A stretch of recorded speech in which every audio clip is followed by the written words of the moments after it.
প্রিয় শিক্ষার্থী বন্ধুরা, আশা করি ভালো আছো। তো তোমরা যারা নবম দশম শ্রেণী অথবা এসএসসিতে পড়ো, তোমাদের রসায়ন বিজ্ঞানের ইলেকট্রন বিন্যাস জানা খুবই জরুরি। উপশক্তি স্তরের ধারণা নিয়ে আমরা যে ইলেকট্রন বিন্যাসটা শিখব, সেটার প্রথমে উপশক্তি স্তরকে আমরা ইংরেজিতে অরবিটাল বলতে পারি। এখানে প্রথমে জানতে হবে তোমাকে, প্রতিটি প্রধান শক্তি স্তর কিন্তু এন দ্বারা প্রকাশ করা হয়, এটা একটু খেয়াল রাখতে হবে। আর উপশক্তি স্তরকে এল দ্বারা প্রকাশ করা হয়। তো এই দুটো জিনিস অবশ্যই জানা থাকতে হবে। আর আমি পাঠ্য বইয়ের আলোকে আলোচনা করতেছি, পাঠ্য বইয়ের বাইরে যাচ্ছি না। তোমরাও পাঠ্য বইটা একটু দেখে নিও। আমি এখানে পড়ানোর পর খেয়াল করো, এই এল এর মানটা নির্ভর করবে কিন্তু n-1 উপর, কারণ এল এর মান 0 থেকে স্টার্ট হবে, একদম n-1 পর্যন্ত যাবে। তো খেয়াল করো, এল এর মান যদি n-1 এর উপর নির্ভর করে, তাহলে আমরা সেটা একটু দেখব পরবর্তীতে কীভাবে সেটা আসে। আর উপশক্তি স্তর বা অরবিটাল, সেটাকে টোটাল 4টি ভাগে ভাগ করা হয়। একটা হচ্ছে এস, পি, ডি, এফ। এটা হচ্ছে ইলেকট্রনিক্স করার সুবিধার্থে এই 4টি ভাগে ভাগ করা হয়েছে। মনে রাখবা, উপশক্তি স্তর বা অরবিটালকে 4টি ভাগে ভাগ করা হয়। একটা হচ্ছে এস, পি, ডি, এফ। এই এস, পি, ডি, এফ এগুলোকে আবার বন্টন করা হয় এল এর মানের উপর। খেয়াল করো, এন সমান যদি 1 হয়, সেক্ষেত্রে এল এর মান 1 ইকুয়াল 0 হবে। তো এখানে যদি এল সমান যদি 0 হয়, মনে রাখবা এখানের অরবিটাল সংখ্যা হচ্ছে একটি। সেই একটি কি? সেটা হচ্ছে 1s। মনে রাখতে হবে, এল সমান যদি 0 হয়, অরবিটাল হবে একটি, সেটা হচ্ছে কি? 1s। যেহেতু এন এর মান 1, এই 1 দ্বারা বোঝাচ্ছে প্রধান শক্তি স্তর, এই 1 দ্বারা বোঝাচ্ছে কি? প্রধান শক্তি স্তর। এস দ্বারা কি বোঝায়? উপশক্তি স্তর। যদি এন সমান যদি 2 হয়, এল এর মান খেয়াল করবা, এখানে 2 আছে, 1 এর জন্য 0 আসে, 2 এর জন্য আসবে কিন্তু 1। তো এল এর মান কিন্তু প্রকাশ করা হয় এইভাবে। তো এইভাবে দাফে দাফে যাব, যে এখানে অরবিটাল কয়টি? অরবিটাল হচ্ছে 2টি। তাহলে যেখানে এন এর মান 2, ওই জন্য লেখা হবে 2s, আর একটা হচ্ছে 2p। পরবর্তী ধাপ, এবার আসো, এন সমান যদি 3 হয়, এল এর মান একদম প্রথম থেকে আসবে 0, 2 জন্য ছিল 1, আর এখন 3 জন্য হবে 2। তাহলে এখানে অরবিটাল সংখ্যা কয়টি? 3টি। তাহলে প্রধান শক্তি স্তর যেহেতু 3, তাহলে এখানে হবে 3s, 3p, 3d। এবার আসি, এন সমান যদি 4 হয়, এন সমান যদি 4 হয়, এল ইকুয়াল হবে 0, 1, 0, 1, 2, আর এখন 4 এর জন্য হবে 3। তাহলে এখানে অরবিটাল কয়টি? অরবিটাল হচ্ছে 4টি। যদি 4টি হয়, প্রধান শক্তি যেহেতু 4, তাহলে 4s, 4p, 4d এবং 4f। একইভাবে এন সমান যদি 5 হয়, তাহলে 4f পর্যন্ত লিখতে হবে। দেখো, এন সমান যদি 5 হয়, এখানে 0, 1, 2, 3, 4। এখানে অরবিটাল 5টি, কিন্তু 5s, 5p, 5d, 5f এই 4টে দিয়ে 118টি মৌলের ইলেকট্রনিক্স করা যায় বিদায়, তাহলে আর লেখার প্রয়োজন নাই, যেহেতু উপশক্তি স্তর টোটালি 4টি। তাহলে এই 4টে দিয়ে হয়ে যায়। তো আশা করি তোমরা এই অংশগুলো বুঝতে পেরেছো। আমি একটু যদি রিভিউ করো, এল সমান 0 হলে উপশক্তি স্তর হচ্ছে একটি, 1s। তো তোমরা এগুলোকে আরেকটু রিভিউ করে দেখবা, যে সেটা কিন্তু এল এর মান n-1 এর উপর নির্ভর করে। এবার আমরা শিখব কোন শক্তি স্তরে প্রতিটি অরবিটালি ইলেকট্রন সংখ্যা কিভাবে বের করতে হয়।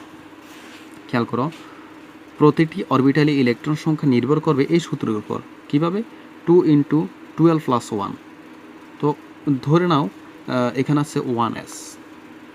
মনে রাখবা, এখানে কি? 1s। আচ্ছা, 1s কখন আসে? এল এর মান 0 হলে। এটা মনে রাখতে হবে, এল এর মান 0 হলে এস আসবেই, সেটা এস হোক, 2s হোক, সেটা 3s, সেটা 4s।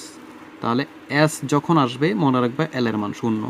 তো তুমি এখানে যখন 0 বসাবে, 2 × 0 + 1, এটা 0, তাহলে এখানে 2 কে 2, তাহলে 2, 2টি। তাহলে খেয়াল করো এস অরবিটালে ইলেকট্রন ধারণ করতে পারে কয়টি? দুইটি। এভাবে যখন ফি অরবিটাল, ফি কখন হয়? এল এর মান কত হলে? এল এর মান 1 হলে। মনে রাখবে এল এর মান যখন 1 হবে তখন ফি অরবিটাল হয়। তো আমি যদি এখানে একটু মান বসাই দিই 2 × 2 1 + 1, ভিতরে হবে 3, তাহলে হবে 6। তাহলে ধরে নিতে এটা ফি অরবিটালে ইলেকট্রন ধারণ করতে পারে কয়টি? 6টি। তো আমরা একটু লিখবো এগুলা। দেখো একটু যদি আমরা খেয়াল করি এস অরবিটালের সর্বোচ্চ সেই ইলেকট্রন নিতে পারবে কয়টি? 2টি। পি অরবিটালের 6টি। আমরা যদি ওই সূত্র দিয়ে হিসাব করি তাহলে ডি অরবিটাল হবে 10টি এবং এফ অরবিটাল হবে 14টি। এগুলো একটু মনে রাখতে হবে। এস অরবিটালের সর্বোচ্চ সেই ইলেকট্রন নিতে পারবে 2টি, পি অরবিটালে 6টি, ডি অরবিটালে 10টি এবং এফ অরবিটালে হচ্ছে 14টি। এবার আসো আমরা কীভাবে ইলেকট্রন প্রবেশ করে আমরা সেটা একটু শিখব। ইলেকট্রন মূলত সর্বনিম্ন শক্তি স্তরে হতে অরবিটালে ক্রমান্বয়ে উচ্চ শক্তির অরবিটালে প্রবেশ করে, আর সেটা নির্ভর করবে মূলত n+l এর উপর, কার শক্তি কম কার শক্তি বেশি। তো একটা আমরা উদাহরণ দেখিয়ে দিতে পারি। দেখো আমি এখানে অঙ্কন করে রেখেছি। দেখো এই প্রসেসটা তোমরা একটু মনে রাখবে। তো ইলেকট্রন কীভাবে প্রবেশ করবে তোমরা এই ক্যাটাগরিটা যদি এটা যদি অঙ্কন করে নাও আগে থেকে রাফে, যদি মনে না থাকে আশা করি মনে থাকবে যখন আমরা ইলেকট্রোবিন্যাস করতে করতে তখন তোমাদের এই জিনিসগুলোর আর প্রয়োজন হবে না। দেখবে যে তবু নতুন নতুন অবস্থায় এটা শিখতে হয়।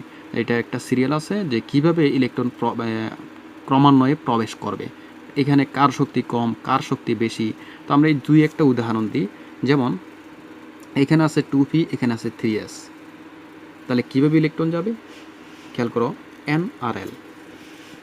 মনে করো 3s লিখলাম আর আমি এখানে লিখলাম 2p। খেয়াল করতে হবে এখানে 3s যখন s অরবিটাল তখন কিন্তু l এর মান 0 আর n এর মান হচ্ছে 3। তা আমরা যদি এটার জন্য শক্তি বের করি খেয়াল করো n এর মান 3 + l এর মান 0, তাহলে হবে কত? 3। আর এইদিকে একটু খেয়াল করি এখানে হচ্ছে n এর মান 2 + l। ফি কতর জন্য আসে? ফি হচ্ছে l এর মান 1 এর জন্য আসে, তাহলে 3। এটা কিন্তু দুইটার মান সমান। তাহলে এখানে কীভাবে ইলেকট্রন প্রবেশ করবে? ইলেকট্রন প্রবেশের নিয়ম হচ্ছে এইভাবে। এস অরবিটাল পূর্ণ হয়ে গেলে 2s অরবিটালে যাবে, আগে 2pতে প্রবেশ করবে, এরপর 3p 4s, আগে 3pতে পরে 4s। আমি যদি 3p এবং 4s এর সঙ্গে দিই 3p 4s, খেয়াল করবা 3pতে কার শক্তি বেশি? 3 + n এর মান 3, p এর মান হচ্ছে 1, তাহলে 4। এটারও শক্তি হচ্ছে এর সমান হবে, এটা 4 + এটা 0, তাহলে 4 আসবে।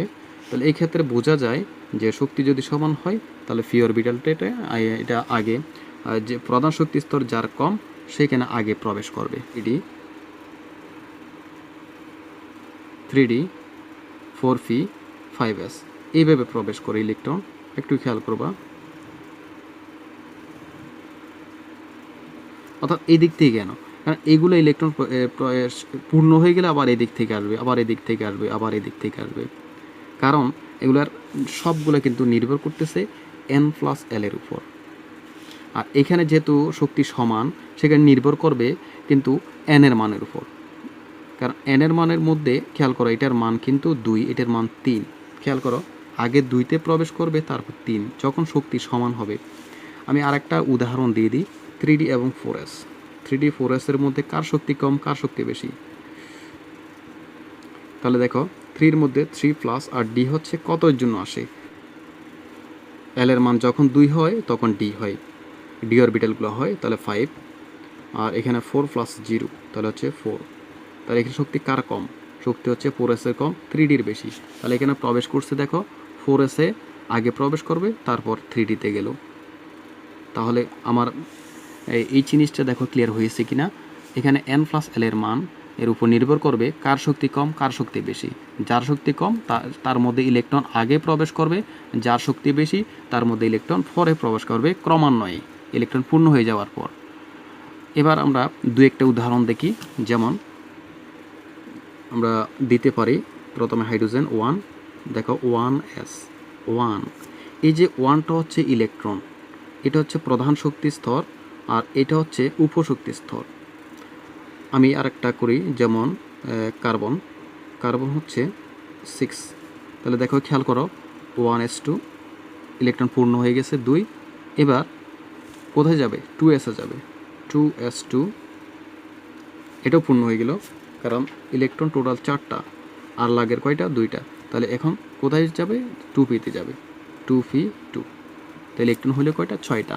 আমরা একটু বড় থেকে দেখি, সোডিয়াম 11। খেয়াল করো, 1s2 2s2 এগুলো পূর্ণ ইলেকট্রন, 2p6। কারণ এগুলো পূর্ণ হয়ে যাওয়ার পর আর যেহেতু লাগতেছে কয়টা? 4-এর পর 7টা, কিন্তু ফিতে তো 7টা দেওয়া যাবে না। ফি সর্বোচ্চ ইলেকট্রন ধারণ করতে পারে 6টি, আর প্রয়োজন হচ্ছে কয়টি? একটি, 3s1। তাহলে এই সিরিয়ালটা মেনটেন হয়েছে কিনা একটু খেয়াল করো। আমি যদি এখানে ক্রমান্বয়ে সাজাই, এখানে প্রথমে আসবে 1s is less than 2s, 2p, 3s, 3p, তারপর আসবে 4s।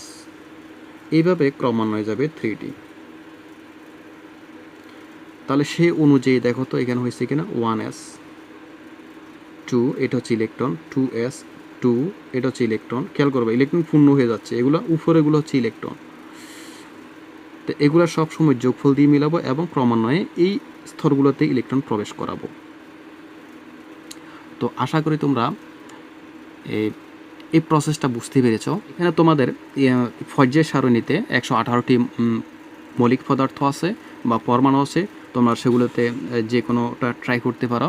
প্র্যাকটিস করে করে তোমরা 118টি মৌলকে ইলেকট্রন বিন্যাস করতে পারো। তো ইলেকট্রন বিন্যাস করে লাভবান কী হবে? ইলেকট্রন বিন্যাস করলে তুমি পর্যায় সারণীতে যে কোনো মৌলের অবস্থান বলে দিতে পারবে, যা ইলেকট্রন বিন্যাসের উপর নির্ভর করবে। ওই মৌলটি কত নম্বর গ্রুপে, কত নম্বর পর্যায়ে, ওটা কি ধাতু নাকি অধাতু না অপধাতু, তাদের বৈশিষ্ট্য তুমি বলে দিতে পারবে। তো ওই জন্য ইলেকট্রন বিন্যাস সবচেয়ে গুরুত্বপূর্ণ এই রসায়নের মধ্যে। আশা করি তোমরা পুরো ক্লাসটা উপভোগ করেছো এবং তোমরা বুঝতে পেরেছো। রসায়নের আরও অনেক ক্লাস আছে, তোমরা সেগুলো প্লে লিস্টে গিয়ে তুমি দেখে আসতে পারো এবং পরবর্তী ক্লাস দেখার আমন্ত্রণ রইল। আজকে এই পর্যন্ত। আল্লাহ হাফেজ।